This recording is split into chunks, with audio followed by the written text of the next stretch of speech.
Hello दोस्तों, आज का हमारा टॉपिक है यूपी बोर्ड सॉल्यूशन क्लास 12 साहित्यिक हिंदी का शैक्षिक निबंध। तो दोस्तों आज के वीडियो में हमारा जो टॉपिक है ये शिक्षा में आरक्षण। तो दोस्तों आज के वीडियो में इस टॉपिक पर निबंध लिखेंगे, शिक्षा पे आरक्षण पर निबंध। तो देखिए इसका संकेत बिंदु क्या क्या है।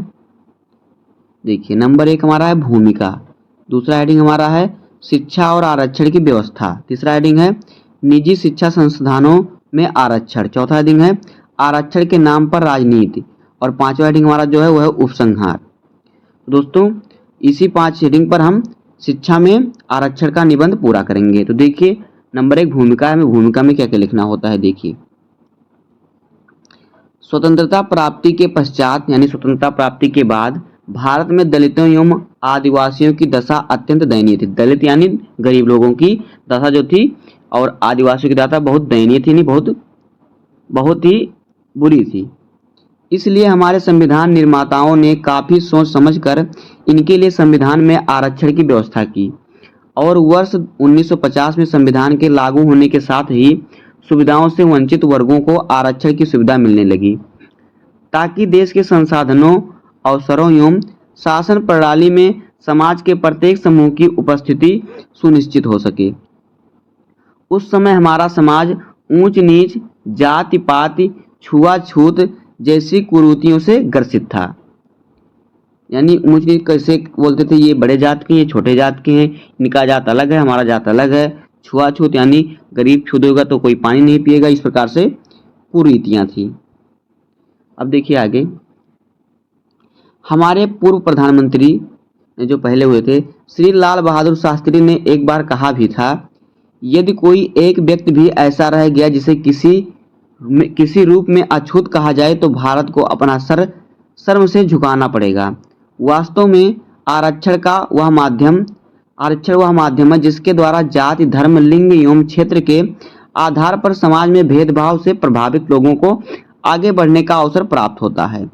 किंतु वर्तमान समय में देश में प्रभावी आरक्षण नीति को उचित नहीं ठहराया जा सकता, क्योंकि आज यह राजनेताओं के लिए सिर्फ चोट बटोरने की नीति बनकर रह गई है।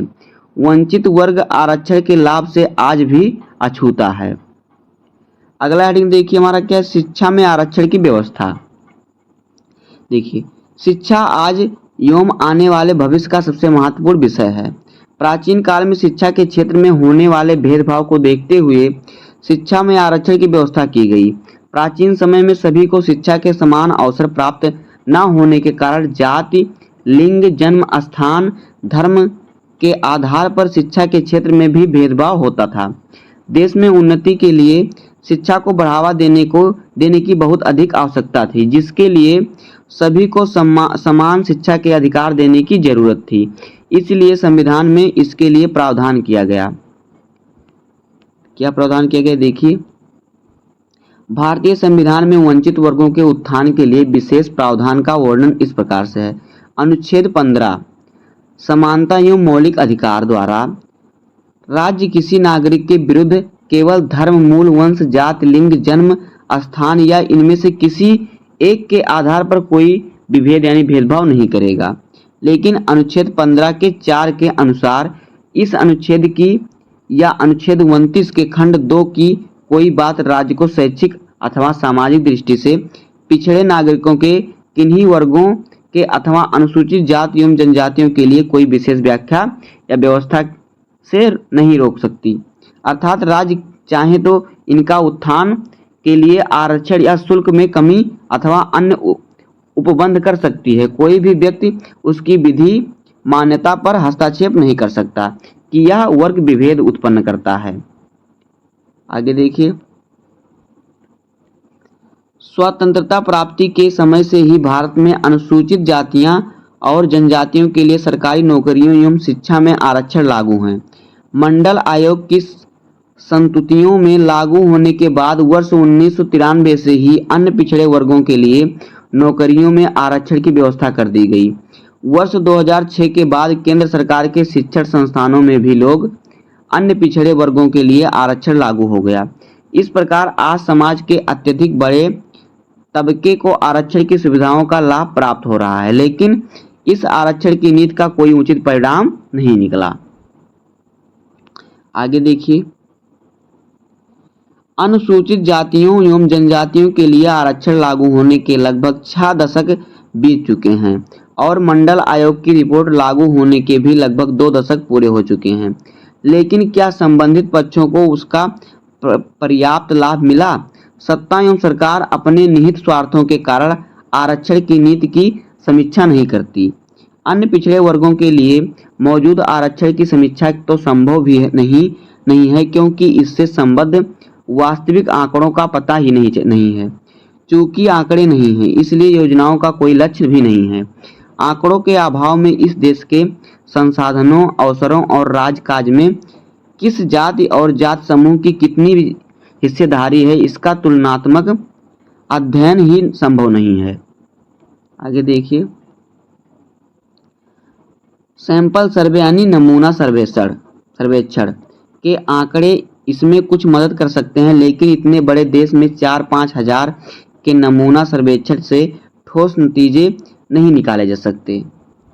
अब देखिए अगला हेडिंग हमारा, निजी शिक्षण संस्थान में आरक्षण। सरकार ने 104वें संविधान संशोधन के द्वारा देश में सरकारी विद्यालय के साथ साथ गैर सहायता प्राप्त निजी शिक्षण संस्थानों में भी अनुसूचित जातियां, जनजातियों एवं अन्य पिछड़े वर्गों के अभ्यर्थियों को आरक्षण का लाभ प्रदान कर दिया है। सरकार के इस निर्णय का समर्थन और विरोध दोनों किए गए।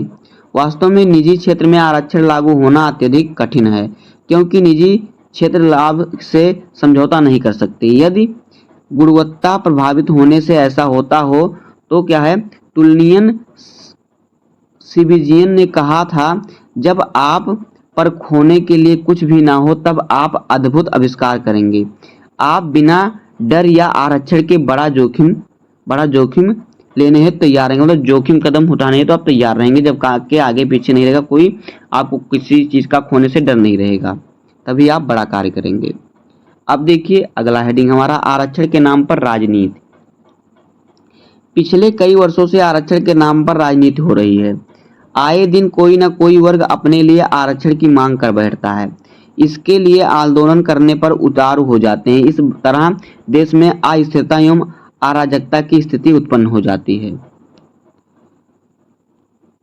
आर्थिक एवं सामाजिक पिछड़ेपन के आधार पर निम्न तबके के लोगों के उत्थान के लिए उन्हें सेवा एवं शिक्षा में आरक्षण प्रदान करना उचित है, लेकिन जाति एवं धर्म के आधार पर तो आरक्षण को कोई कतई भी उचित नहीं कहा जा सकता, क्योंकि एक ओर तो इससे समाज में विभेद उत्पन्न होता है तो दूसरी ओर आरक्षण पाकर व्यक्ति कर्म क्षेत्र से भी विचलित होने लगता है।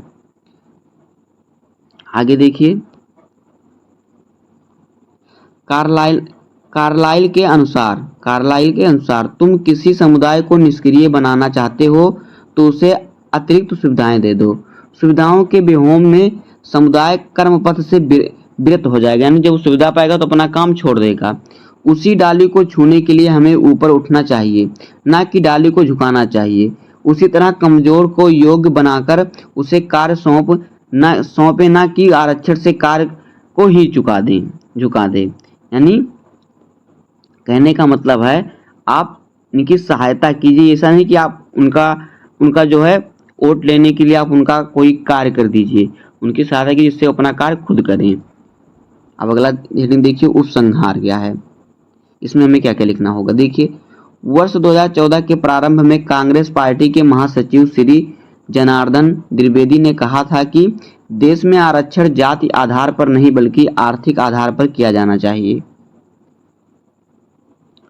वास्तव में द्विवेदी जी की कही बात पर गंभीरतापूर्वक विचारने का समय आ गया है, क्योंकि आज प्रश्न गरीबों का है और गरीबी की कोई जाति धर्म नहीं होती। आज समाज के हर वर्ग के उत्थान हेतु तो आरक्षण के अलावा अन्य विकास भी खोजा जाना चाहिए, ताकि समाज में सबके साथ न्याय हो सके और सभी वर्गों के लोग एक साथ उन्नति के पथ पर अग्रसर हो सकें। तो दोस्तों इस प्रकार से हो जाएगा शिक्षा का आरक्षण पर निबंध। उम्मीद है कि आपको वीडियो पसंद आया होगा। अगर आपको वीडियो पसंद आया हो तो वीडियो को लाइक कर दीजिएगा, चैनल पर नए सब्सक्राइब कर दीजिए, बेल आइकन को प्रेस कर दीजिए, क्योंकि बोर्ड एग्जाम के हर इंपॉर्टेंट टॉपिक का वीडियो आपको चैनल पर मिलता रहेगा। मिलते हैं किसी नेक्स्ट वीडियो में, तब तक के लिए धन्यवाद। जय हिंद।